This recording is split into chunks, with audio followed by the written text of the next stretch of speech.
कोई व्यक्ति दूसरे का अपमान क्यों करता है? क्या आपने कभी विचार किया है?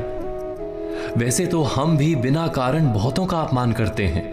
हमारा अपना अपमान भी बहुत बार होता है। संसार का सारा व्यवहार एक दूसरे का अपमान करने पर टिका है। जैसे पति अपनी पत्नी का अपमान करता है, पिता अपनी संतानों का अपमान करता है, नौकरी देने वाला अपने नौकर का अपमान करता है, अर्थात जो भी बलवान है वो निर्बल का अपमान करता है। यदि हम शक्तिमान हैं तो अपमान के बदले में लड़ाई करते हैं, और यदि लड़ने की शक्ति नहीं होती तो हम अपमान सह लेते हैं, स्वयं को निर्बल और असहाय मान लेते हैं।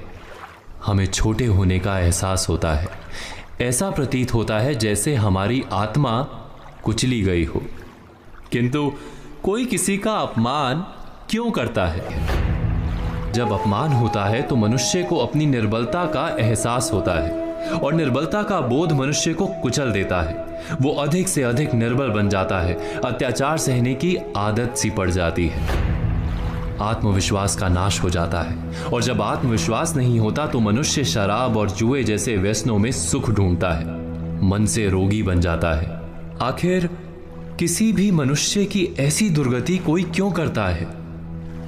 अपमान करने वाला वास्तव में क्या सिद्ध करना चाहता है? कभी गहराई से विचार किया है? वास्तव में हम किसी का अपमान करते हैं उसकी निर्बलता सिद्ध करने के लिए, ये बताने के लिए कि हम अधिक शक्तिमान हैं। अर्थात वास्तव में अपमान करने वाला स्वयं अपने आप को शक्तिमान या बलवान सिद्ध करने का प्रयास कर रहा है। अपमान करने वाला हकीकत में अपनी शक्ति से आश्वस्त नहीं है, उसे अपनी शक्ति पर भरोसा नहीं है। दूसरों को चुनौती देकर वो अपनी शक्ति पर विश्वास प्राप्त करने की कोशिश करता है। क्या ये सच नहीं? जब हम किसी का अपमान करते हैं तो वास्तव में इतना ही प्रकट करते हैं कि हमें अपने बल पर भरोसा नहीं। हमें ये संसार एक अविरत संघर्ष प्रतीत होता है, कभी ना रुकने वाली एक जंग सी दिखाई देती है।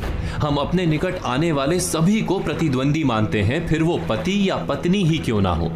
हमें निरंतर लगता है कि हमें अपनी शक्ति सिद्ध करनी होगी, अन्यथा हमारा शोषण होगा, हम किसी के गुलाम बन जाएंगे।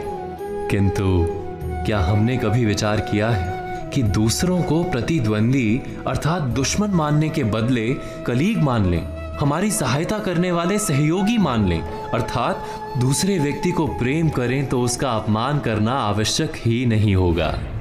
किंतु प्रेम करने के लिए आत्मविश्वास आवश्यक है। जिसे अपनी शक्ति पर विश्वास नहीं, वो प्रेम कर ही नहीं सकता। अर्थात जिसका हृदय आत्मविश्वास से भरा होता है, ना वो अपमान करता है, ना अपमान को स्वीकार करता है। क्या ये सत्य नहीं? इस तथ्य पर विचार अवश्य कीजिएगा।